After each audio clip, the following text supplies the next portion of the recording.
for you.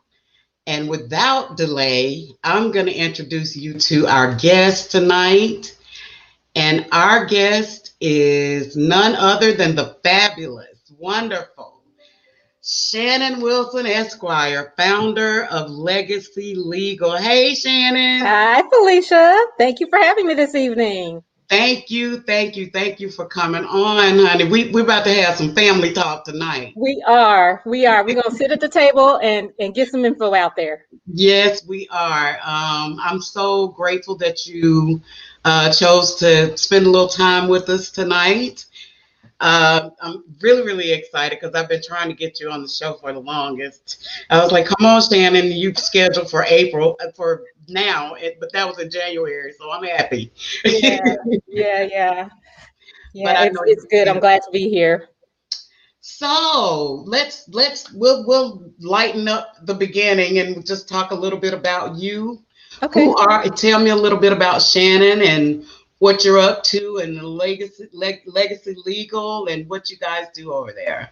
Yeah. So I am an attorney, and I always tell people, unlike many attorneys who do A, B, C, D, and estate planning, I do estate planning. That is my bread and butter. That is my passion.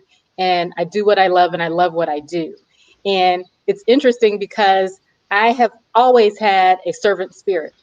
And so when I came out of law school, that servant spirit took me to working for the federal government.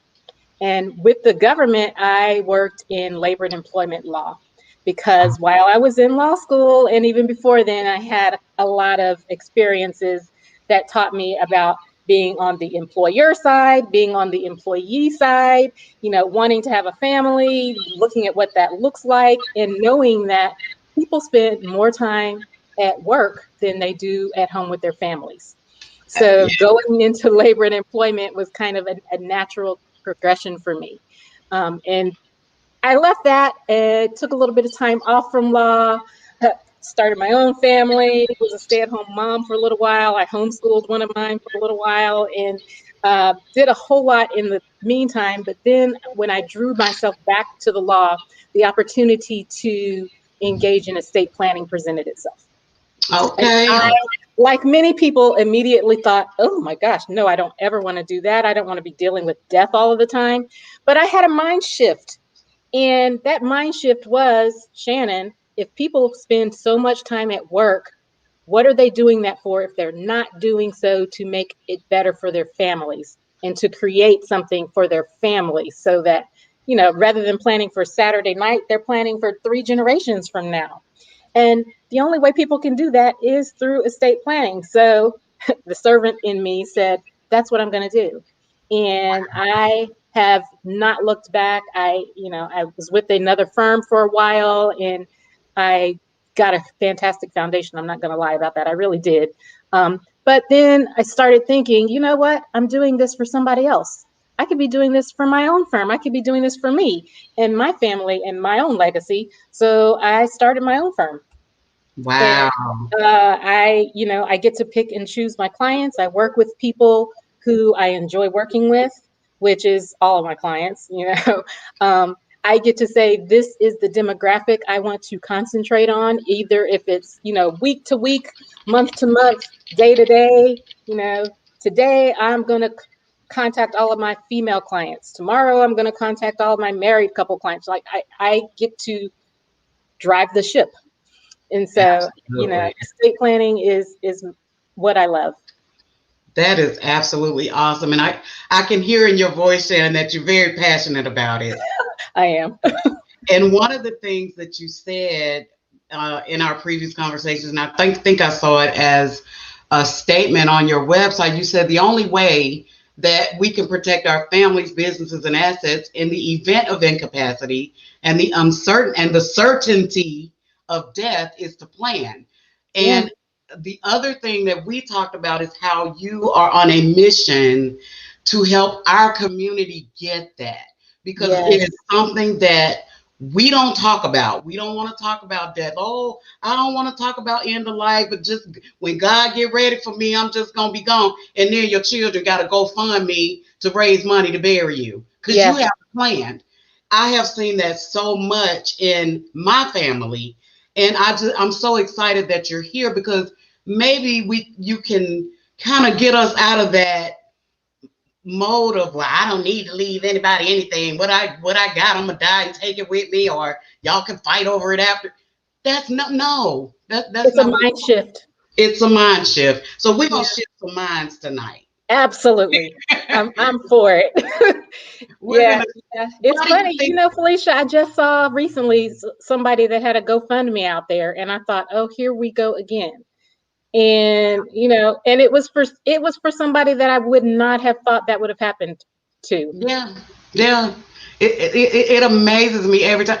And I squirm, sometimes I'm like, don't call me. I ain't got no money to be giving you, very unsadly, because I thought Aunt Sally was doing all right.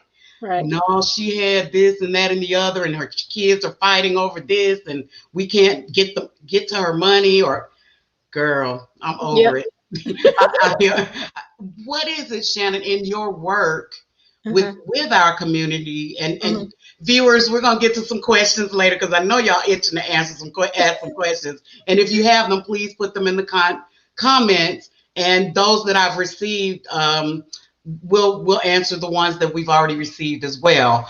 But Shannon, what is it with it in working with people in our community? Mhm. What are the obstacles that keep us from shifting our mindset? Because it's a generational thing. You know what, Felicia? The main obstacle that I have seen is exactly what you just said. It's a generational thing. And we, quite frankly, as a culture, are a little bit hyper when it comes to superstitions. And Mm. so, if 4 generations ago somebody did a will and died the next day, you know, 4 generations later, everybody's saying, I'm not going to do that. So and so did that and they died the next day. Or I Right. don't have life insurance. I don't need life insurance. That means I'm going to die. Well, statistically speaking, 100% of us are going to die. Exactly. We just don't 100. know the day nor the hour. And Yeah. so a lot of it is that superstition. And then some of it too is not thinking about the larger community.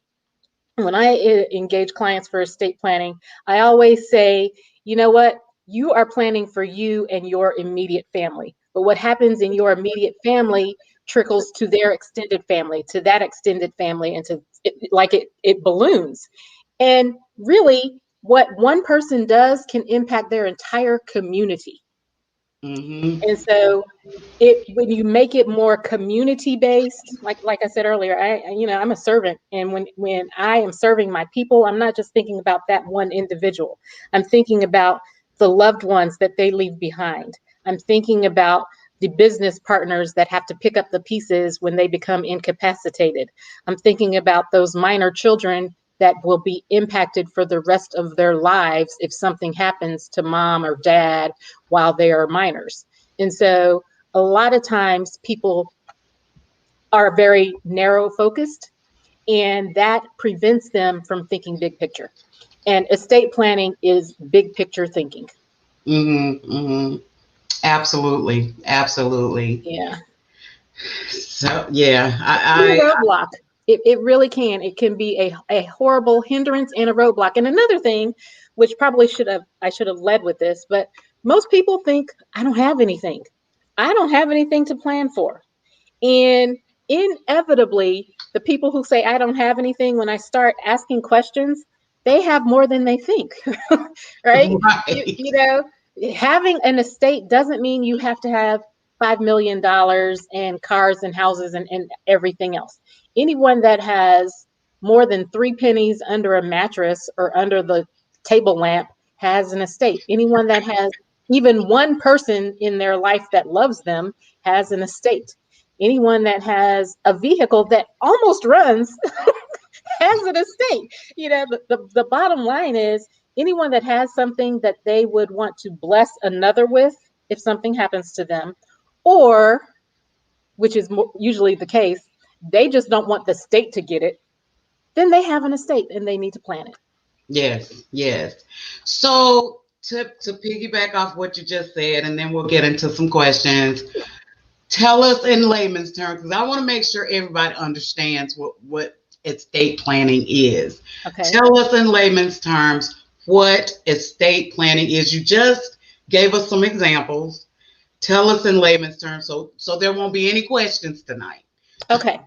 So in layman's terms, which is, regular everyday people words, estate planning is being strategic about planning for the possibility of becoming incapacitated, and how are all of your affairs going to be managed and handled, including, real property, money, children, businesses. How are all those things going to be handled if you should become incapacitated?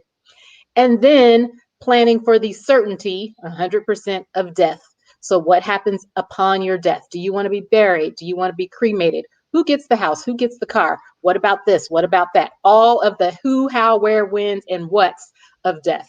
That is what estate planning is. Planning for the possibility of incapacity and the certainty of death. And how does Shannon help us with that? How does Shannon help with that? That's a fantastic question. So, like I started earlier saying, I'm an estate planning attorney. And so what I do is I help people, individuals, couples, business associates, corporations. I help them put together the pieces of their life, the pieces of their business entity to put together a puzzle. All right. So just imagine having all of the pieces of your life in a box that says 500 pieces. And if something happens to you, you want whoever would be putting those pieces together to have a picture. Nobody can put together a puzzle without a picture, right? We get the box, it's got the picture on the outside. So I help them put together that picture in such a way that they could essentially hand that box to somebody and say, if something happens to me, this is what I want my picture to look like. When I pass away, this is what I want my legacy to look like. And here are all of the pieces and how you put them together so that my legacy looks the way I want it to look. And if the event of incapacity, so that things can go on in life and not fall apart because I am, for instance, in a coma at the hospital. Things can go on. Life can go on in a way that will be sustainable. Okay. That is great. And that is a great lead into my first question from a viewer. Okay. So we'll start with this one. I got a few questions, but I'll start with this one first. Okay. So this one says, my mom is in her 80s, and I've always helped her with her bills while she is living, and in good mind and spirit, should I put my name on her bank accounts just in case something happens so that I can get money out, or should I have her put a power of attorney in place? Oh, excellent question. And that is generally the lead in to what people ask, right? My parents are aging. What do I do? So in this scenario, mom is in her 80s. I cannot fully answer this. Let me preface this. Okay. I can't answer it without all of the details. But big picture, the answer to this question is, one, you can put your name on her accounts. She has to authorize that. If mom is of sound mind and able to put a power of attorney in place, naming a person and a backup. I always tell people, have one person and a backup just in case, right? Put that power of attorney in place. You cannot put the power of attorney in place for mom. And for those of you who don't know, a power of attorney is a legal document that allows you to say, while you are of sound mind, and anyone over the age of 18 should have this in place, to say, if I become incapacitated and I am unable to handle my financial issues or my legal issues, this is the person I named to do so for me. And this is the backup to that person just in case they are unavailable. So a power of attorney, again, it's a legal document that a person puts in place. No one can put it in place for you. Okay. So having your name on mom's accounts just in case, yes, that's a fantastic thing for just in case purposes. However, the power of attorney would do a lot more than just that checking account at Bank of America, if that's what mom wants. Okay. So I think that kind of answers the next question that they had about if they had the right to verify or ask the insurance companies about beneficiaries.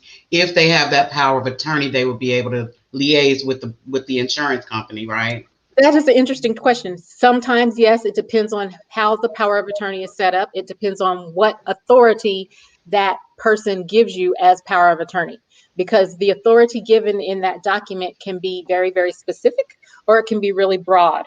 So you can say, I give you access and authority to handle these bank accounts on this day. That's a very specific power of attorney. Or it can be really broad. I give you unfettered access to anything and everything that I would be able to do for myself if I were able to.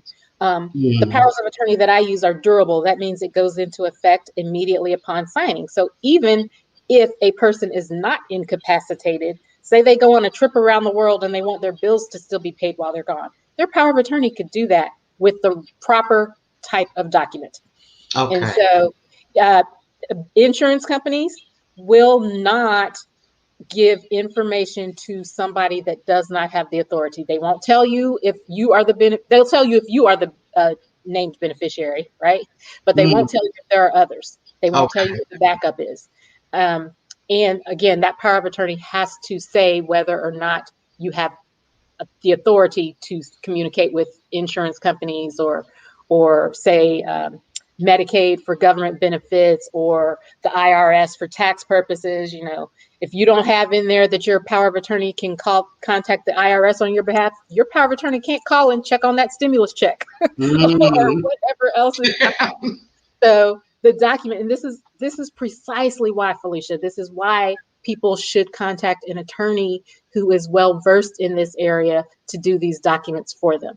You know, I love Google just like the next, but I would not rely on my Google search to draw up these documents for me.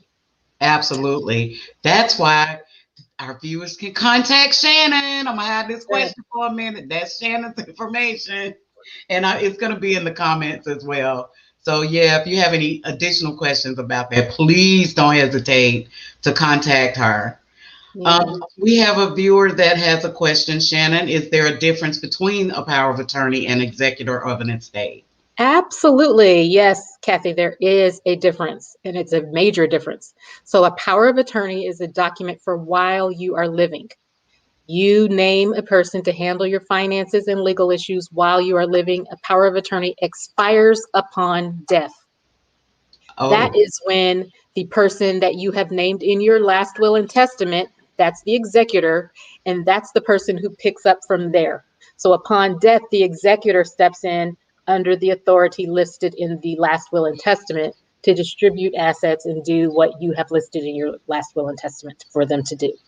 If a person does not have a will in place, then there is no executor, and somebody would have to go to the probate court and ask for permission. It's called a petition, ask for permission to become administrator on that estate. So yeah, they're absolutely, a power of attorney expires upon death, and then your last will and testament kicks in if you have that, and or if you have a trust in place, which anyone who has minor children, anyone who has more than 3 pennies, anyone who has a business interest, and anyone who has real property should probably have a trust in place in addition to a will. I'll say that again, in addition to a will, because the will is the document that the state is going to be looking for upon death. If a person dies without a will in place, they're said to have died intestate. That's the legal word. And then the state, you open yourself up to the vulnerability of the state deciding all of the who's, how's, where, whens, and what's of death. So again, the documents, all of these documents, they talk to one another. So your power of attorney expires upon death, and it says, you know, I have this will in place, and your will says, you know, I drafted this trust at the same time. And you know, some of the documents, like your healthcare documents, this is huge right now, huge. Healthcare documents allow you to say, if something happens to me, this is who can make my medical decisions for me. Wow. If you don't have that in place, you can find yourself sitting in the hospital and nobody is there to speak for you medically, and nobody knows what your choices would be if you are incapacitated and unable to speak for yourself. And I've seen that happen so many times. Yeah. So many times. So yeah, that is important for sure. Yeah, and the funny thing is, we don't often think about that happening to us But then we certainly don't take the next step, which is where I come in and where I help people think about this. Who would you name? You know, who are you going to name as your power of attorney to handle your finances and legal issues? And, you know, that should be somebody, typically speaking, who is probably better at your finances than you would be, because Right. they're going to be taking the reins on that. But then when it comes to your health care, a lot of times in a lot of people's situations, they aren't going to name the same person to handle their finances as they would to handle their medical issues. I think that probably addresses part of this question. So you should have both a power of attorney for finances and legal issues, and then the separate one, which is called an advance directive or a living will, different, depends on what jurisdiction, what state you're in. But that part covers the healthcare. So if you have somebody in your life that you would trust with your finances, but you know, if you have a do not resuscitate in those documents, they're not the one that's going to be able to say to Dr. So-and-so, she wants to do not resuscitate. I think it's time for us to pull the plug. If they're going to be that person saying, I can't do it. I can't do it. Don't name them. Don't name them. You should name somebody that is going to be able and capable to express your wishes the way you would express them if you were able to voice them for yourself. And I think that's the hard part with us, because we don't want to do it. We don't want to be responsible for pulling that plug. Nope. We just don't want to do it. That's right. So you got to make sure that would be a hard one, but you got to make sure you got it in place. Yes, you have, and the documents are not the same. So you can't have one power of attorney for one thing. It doesn't cover everything. So you have to have a separate one for finances and legal, and another one for the healthcare. Okay. Another question. Well, this is a good question. And again, call Shannon if you have more questions, because tonight is like a quick overview, but if you really need details, please call her, because she's right there for us. What's the relationship between financial planning, like in life insurance, and estate planning? Excellent question. Another great question. So in estate planning law, we run on, like I call, a highway. So imagine driving down any interstate and there's 6 lanes, right? One lane is life insurance and insurance planning, whether it's life insurance or something else. Another lane is financial planning that has all of your financial roadmap in line. Sometimes they cross. Another one would be tax planning lane. And then you have your estate planning lane. So I often work with insurance agents and CPAs and financial advisors to ensure that a person or a family or a couple's financial plan, estate plan, insurance plan are all cohesive. So they work together, but they're separate. So for instance, if somebody has a life insurance policy in place, that is oftentimes used as a financial tool because it may have some cash value associated with it that they're building throughout life. But then it also has a death benefit associated with it. So upon the death of that person, some named beneficiary is going to get a payment. That named beneficiary that gets paid, that life insurance doesn't have to go through the probate process, because it is not, say it's a policy on my life, it's not an asset that I own upon death. All right. So many times in estate planning, if somebody has a life insurance policy, I work with them to say, okay, why do you have this policy in place? And what do you want the legacy to be from this? Oh, well, I have this house that's worth $500,000. I have this life insurance policy that's $1 million, and I have 5 children. Okay, this is what I want that to look like. Upon my death, I want the life insurance to pay for my funeral. Then I want it to pay for that house so that there's no mortgage associated with it anymore. And then I want the rest of it to be split between my children.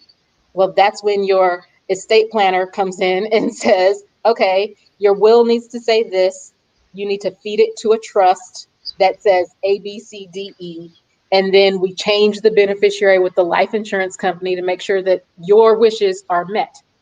Because how they intersect is, if you just have a person named on the life insurance policy and they get paid, you can't dictate what they do with that money. Mm. And so I've seen this here recently in a case I have right now where they named person X in the life insurance policy as the beneficiary. When that person died, person X got the money and they went and did what they wanted to with it and left the rest of the family scrambling. Well, Wow. Auntie left me that money. Well, Auntie had something in mind for that money, but she didn't put it in the vehicle that could be communicated to you. And the life insurance company is only going to pay out who that beneficiary is, and they don't dictate. So, Right. and contrast that with having children. If you have a life insurance policy and you have your child listed as the beneficiary and your child is 10 years old when you pass away, nobody wants a 10-year-old getting money from a life insurance proceeds, right? But the Right. insurance company is going to pay to whoever their guardian is. Well, what if that's not who you wanted to be handling their money? Hmm. So that's again where they intersect. That's when your estate planning attorney comes in and says, this is how you should structure this so that that does not happen. And so there's a difference, but they all work collaboratively. My team and I are very collaborative. If I have somebody who has a estate planning question that is on the tax end, because in some jurisdictions, some states, there is a tax for death. It's like a death tax. It's called an estate tax, right? Mm. Some states have an inheritance tax. Some states, like here in Georgia, we have neither. Oh. But contrast that with somewhere like New York, where the estate tax is 20 something percent. And so, you have to know what jurisdiction you're in. You have to know what the taxes are. There's also federal taxes that have to be taken into consideration. So for people who have income above that certain threshold and it's going up annually, it is to be seen how that's going to change with our current administration in place. But there's also tax planning considerations that go into estate planning. So they all work in conjunction. Financial planning, insurance planning, um, estate planning, they all work together. And that's not just life insurance. That also includes health insurance or long-term care insurance. If you don't want to be put in a nursing home and cared for, make sure you have enough planned and strategically so in your estate so that that doesn't happen. If you want to age in place, everyone's talking about, I want to age in place. Well, ensure that if something happens to you, you have the money, the finances to set it up so that you can age in place and have somebody come into your home and care for you. Again, that's where your estate plan comes in place. That's where your insurance planning comes into place, and they work together. So then, so if when we come to you, Shannon, Mm-hmm. you will tell us everything we need to say. We don't have the long term care in place. You'll advise us to do that of the Yes. things we need to put in place. Yeah. And there are some things that everyone does not need. I do not do cookie cutter estate planning, and neither do with any of the colleagues that I work with. So I'm licensed in the state of Georgia. And since estate planning is an area of law, you should absolutely contact somebody that's in your jurisdiction. If you don't know anyone, give me a call. I have colleagues all over the United States that practice estate planning. And so, yes, I help people sit down. I get an idea of what their goals are. What does your family structure look like? Why do you think you need to engage in estate planning? And sometimes people think, well, I wouldn't be here talking to you if that wasn't the case, but they don't have a picture of exactly why. Yeah. Some people say, well, so and so told me to come talk to you. Fantastic. Do you know why? Because I don't want anyone engaging my services that doesn't understand the big picture of what they need. And so that's why I have groups of people who always advise their, just like this question here says, financial planners. The first thing that they should ask is, when they're planning someone's finances, do you have an estate plan in place? Otherwise, what they're doing on the financial end of it isn't going to help the people that they leave behind, or the minor children that they leave behind, or business partners. Even Mhm. that, how you set up a business in the first place can impact your estate plan. And so I help people pick apart all of those things. What, again, I help them put together that puzzle, because so many times people know that they have all of those pieces of the puzzle, and they have their individual puzzle pieces, but they don't know what that picture should or can look like. Right. Absolutely. Thank you, Melinda. Here's Shannon's information. Please do contact her because you want to have everything in place the way it should be. Yeah. Yeah.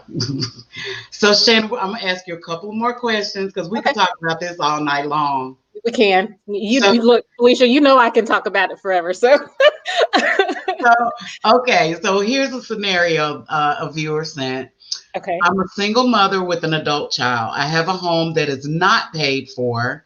How can I ensure that my son gets the house, even if there's still a mortgage on it, and even if I state in my will that I want him to get the house? How would the mortgage part work?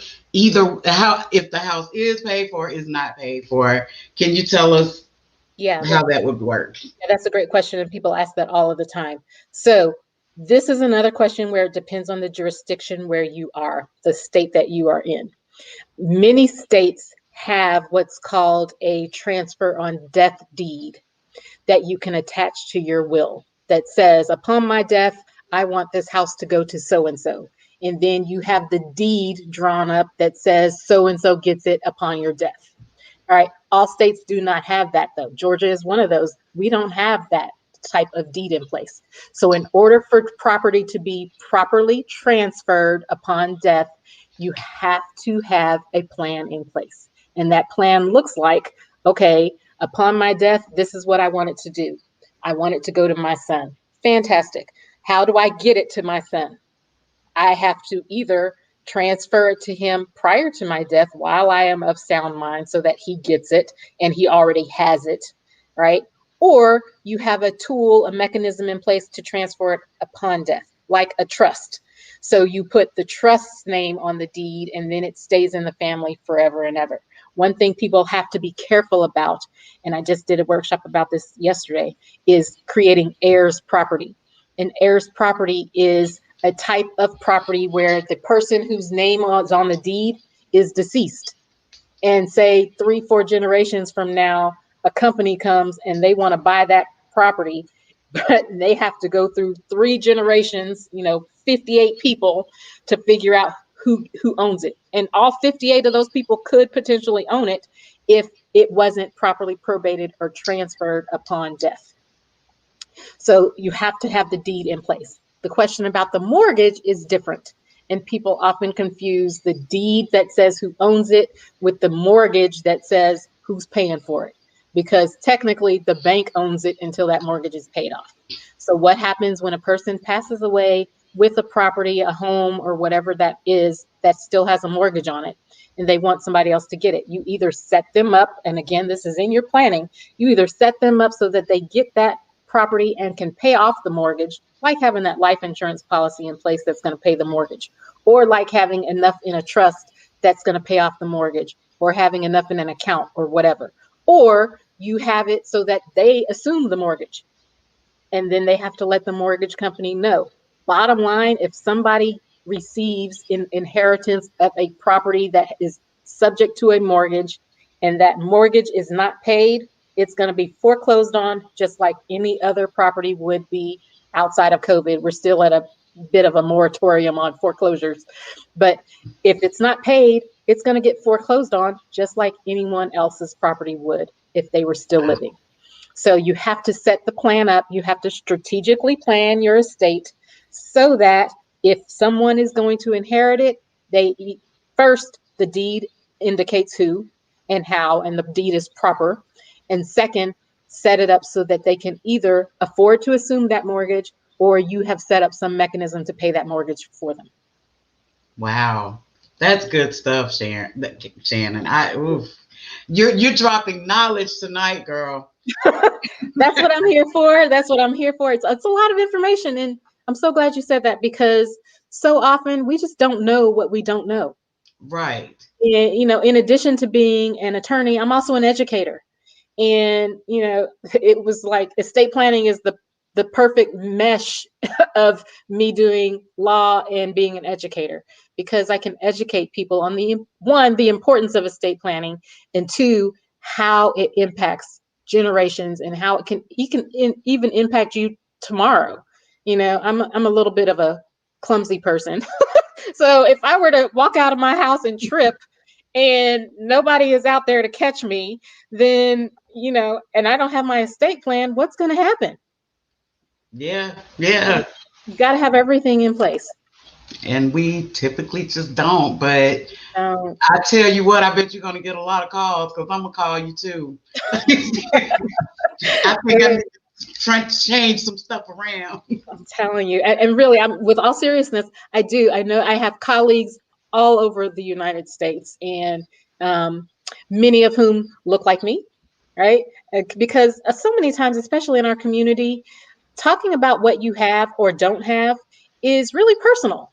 And we are a bit of, like I said this earlier, we're kind of superstitious, and we don't want anyone and everything knowing our business while we're living, much less do we want them knowing our business once we pass away. And so talking to somebody that you trust, because your estate planning attorney is considered a trusted advisor, talking to somebody that you trust is many times easier when that person looks like you, or that person can appreciate the culture that you come from, or can appreciate your family dynamics and your family background because they share the same sort of stories. So I collaborate with people in all age demographics and race demographics, and I often match clients with those who I think would work best with them. And that goes across the board for my other synergy partners too, the financial advisors I speak with, and everyone else. Absolutely. I love it. Okay, I got one more question, but this one is we haven't dealt with relationships, so this is kind of on the relationship side. Okay. All right. And it's really 3 questions. I'm gonna try to put them all into one. Okay. Okay, so A and B are married. They both have children from previous marriages. A and B purchase a home together, but A dies. What happens to the house, and what can be done to make sure the living spouse can remain in the home? Okay. Was that all 3 questions? No. Okay. Go ahead. Hit me with the next part. Okay. So the same couple, A and B, but one of them, both have children from previous marriages. One, A, has to go to a nursing home and needs to sell the house they purchased together 50 years ago. So the house is paid for, but he needs to go to a senior living facility. Can the house be sold by B, or what needs to be done? Okay. And so let me pause right there then. Okay, Alicia, that is loaded. I know. That is loaded. So first, I will preface this by saying blended family considerations absolutely have to engage in estate planning. In today's society, blended families are more prevalent than traditional families. And so with that comes a whole other element of planning. And I often, here we go again, I sit with people and say, in your blended situation, what do you want this to look like? That yours, mine, and ours factor is really strong, because, gaga goo goo, oh, I love you and I love your babies too, and I love you and I love your grown children too, until something happens and then grown children step in and say, that's my mama's house.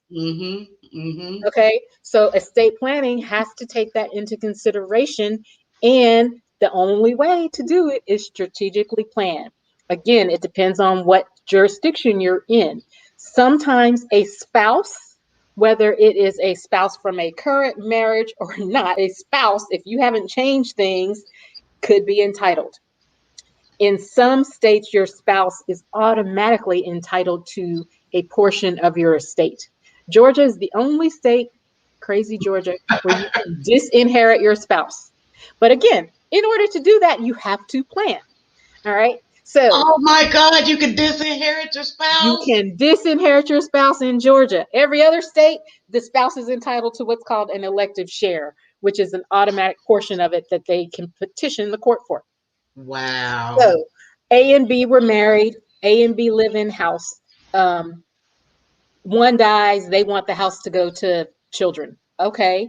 They have to have a plan in place that says the children get the house. They have to have a plan in place that says spouse can stay in the house until they die, and then it goes to spouse's children, or then it's sold and the proceeds split between, yours and mine, or whatever it is.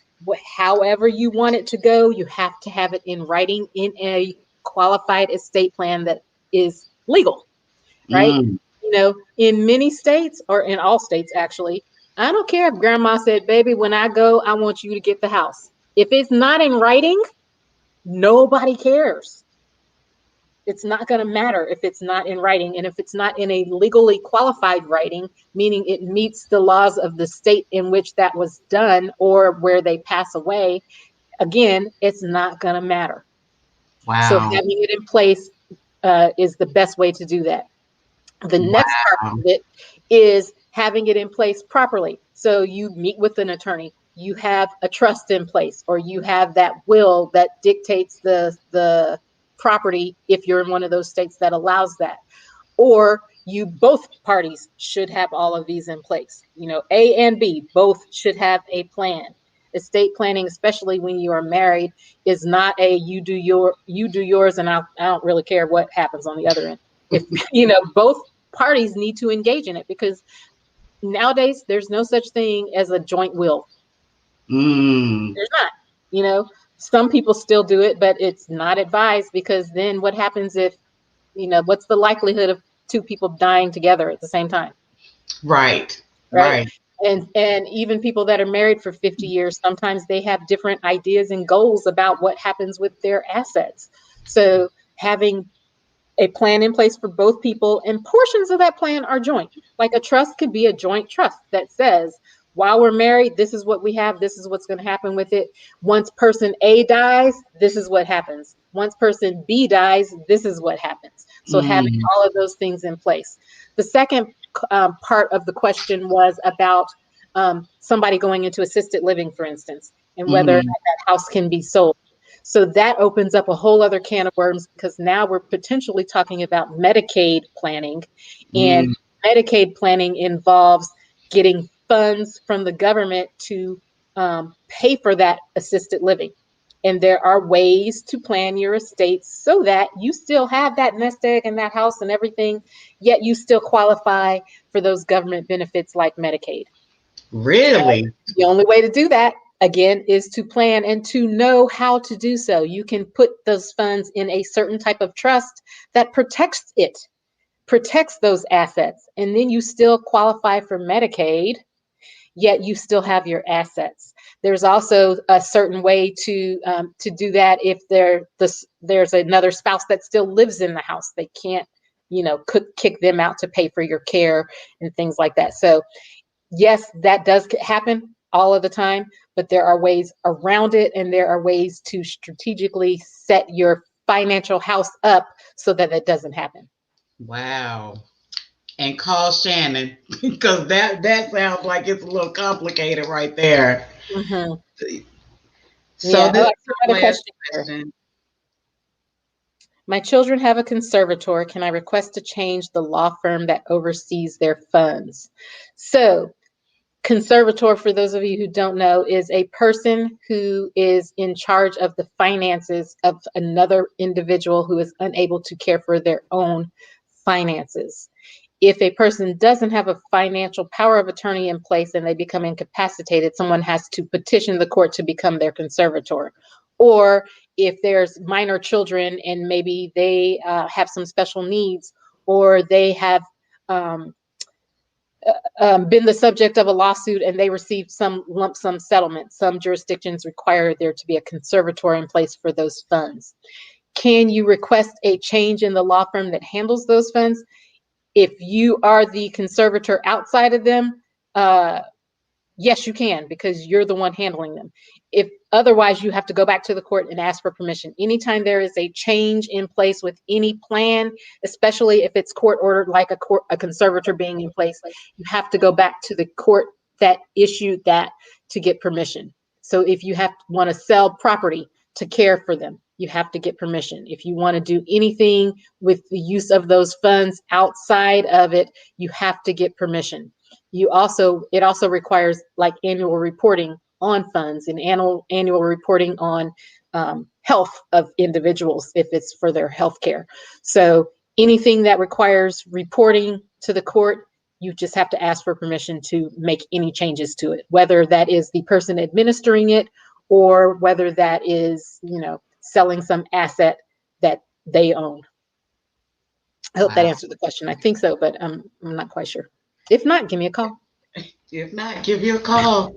Wow, Shannon, this has been great and so much information. I'm gonna have to go rewatch this episode to just let it all sink in. But it's a lot of information. It is a lot of information. Yeah, and one thing I always do, Felicia, and I don't even know if you and I talked about this, but I'm going to throw this out there. So anytime, part of what I do for the consultations that I have with people is a lot of the educational aspect of it. And so anyone that is watching tonight, through this Gold Diggers webinar, give me a call, let me know that you were on, and I will set you up with my complimentary consultation.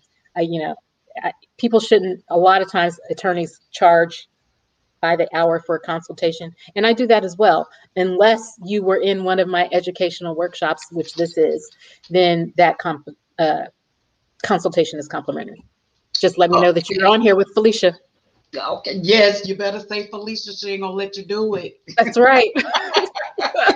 That's right. Thank you, Shannon. That is absolutely awesome. I'm gonna take you up on that myself. I know you will. Jackie, I think Shannon says she was licensed in Virginia or North Carolina. I am not, but I have dear colleagues who are licensed in both Virginia. I have a couple in Virginia, a couple in North Carolina, and one that's licensed in both. Okay. Jackie, you good with that?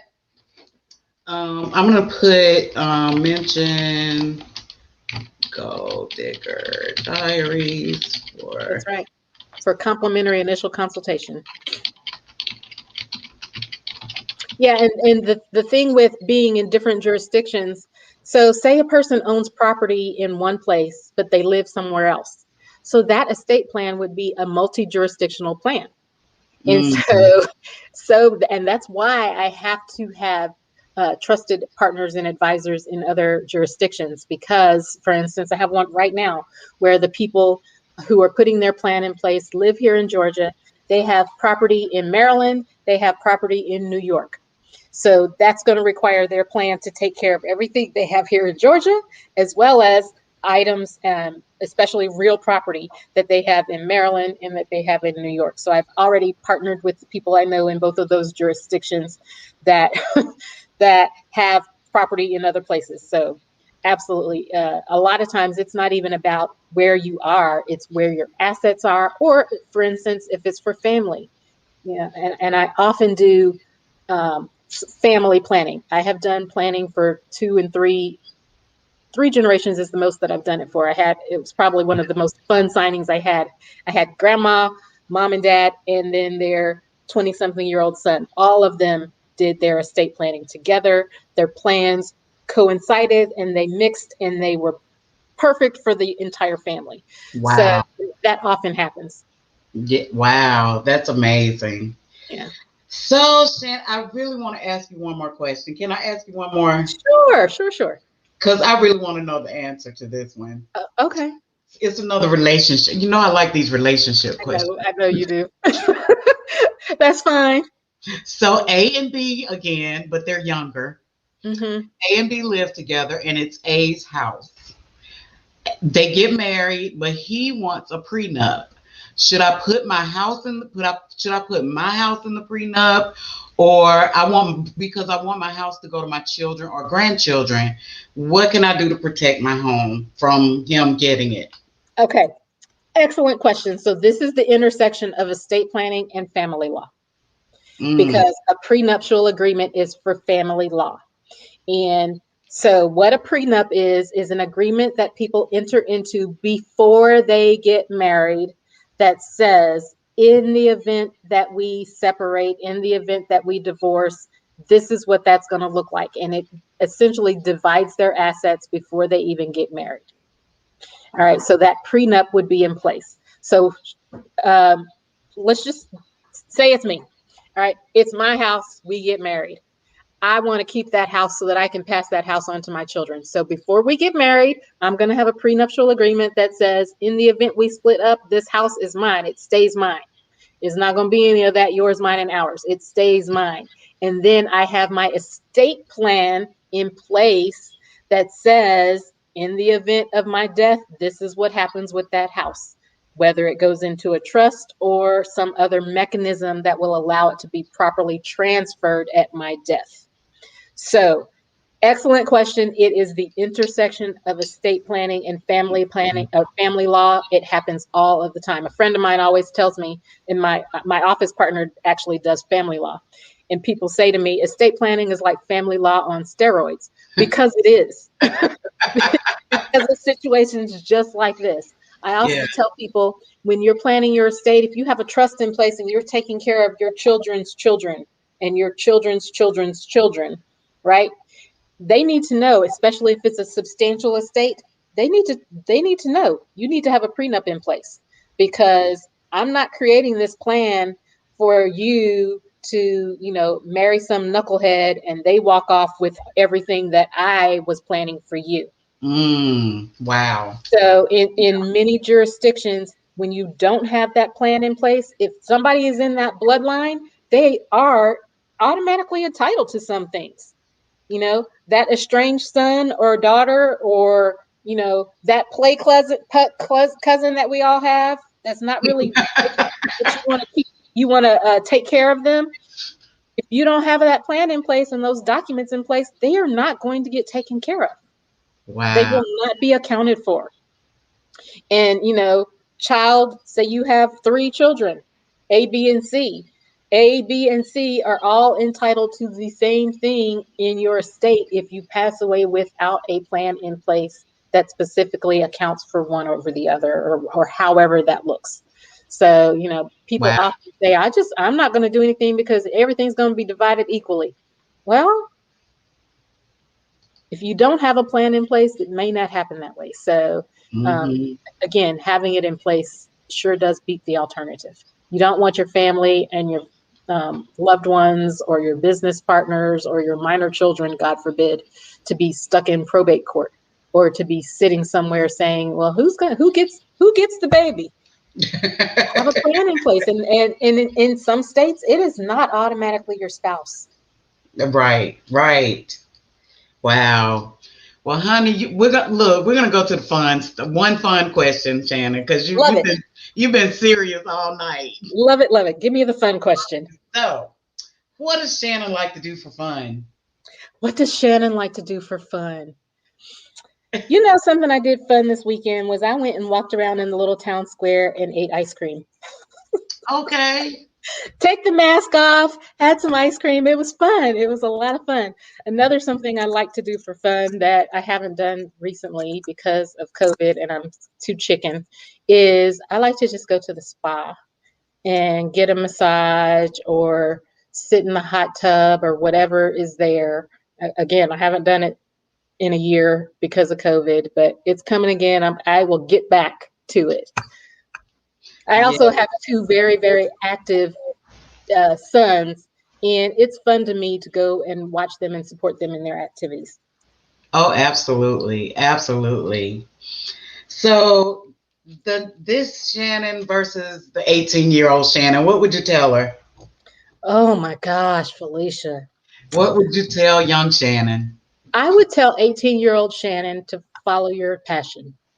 And I would tell 18-year-old Shannon, do what you love to do, because life is too short, life is too unpredictable. And if you can't do what you enjoy, you're not going to enjoy it. I have had jobs that felt like a job and I hated it. I don't care how much you're making. If you don't enjoy it, you're not going to enjoy it. Well, me anyway. I'm not really money driven, so that doesn't make life enjoyable for me.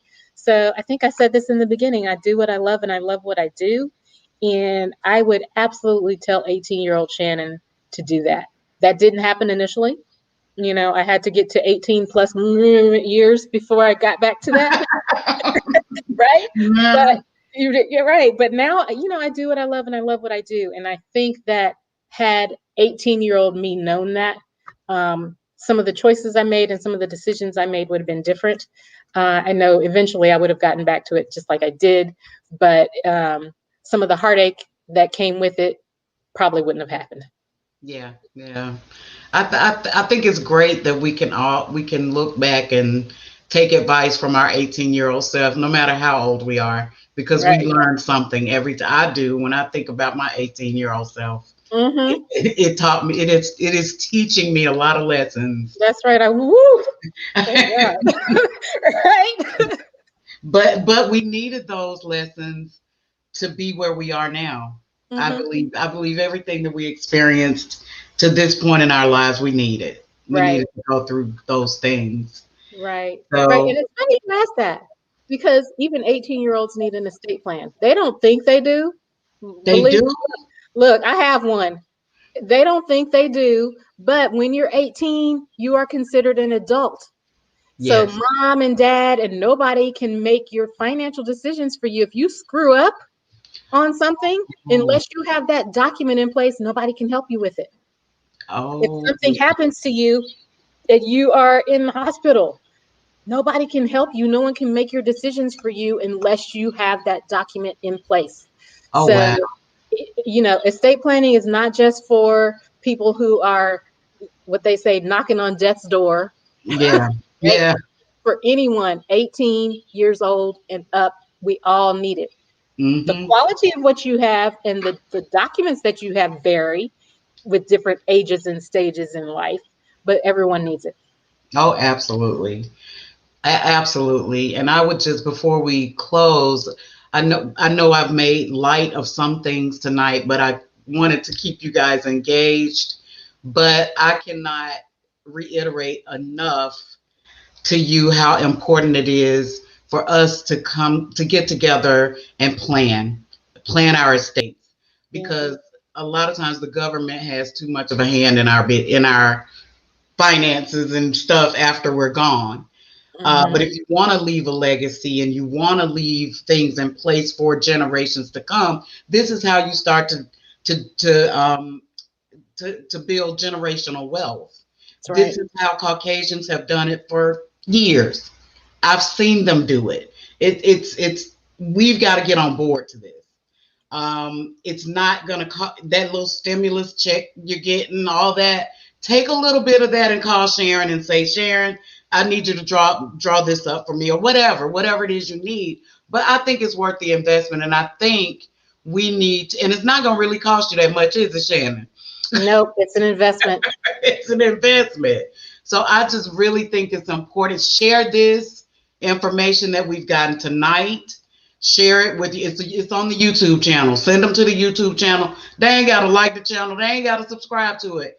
I think it's just very important that this information that we start having these conversations. And this won't be the Absolutely. last one. It won't be the last Absolutely. one because it's just I'm tired of burying people. Can you tell? I'm tired of raising Hmm. money. Hmm. Yeah. One fish fry is one fish fry too many. One Yes. GoFundMe is one too many. And so, absolutely, the investment, while you're able to make the investment, is much easier to swallow so that in the event of incapacity and the certainty of death, your family can just grieve. Yeah. Grieving is hard enough without having to worry about the business aspect of death. So Yes. take care of the business aspect beforehand so that those that you leave behind can grieve properly and grieve comfortably. Absolutely. Absolutely. Well, thank you, Shannon, so much. And Thank thank you you, guys for Felicia. joining us, our gold friends out there. Thank you for joining us tonight. And please, like I said, go watch the replay, share it with your family, your friends, and contact Shannon if you have any questions, or go ahead and schedule a consultation with her. Right. And mention Gold Digger Diaries, and it will be That's a right. complimentary consultation. So I That's right. appreciate you guys. And until next week, be blessed.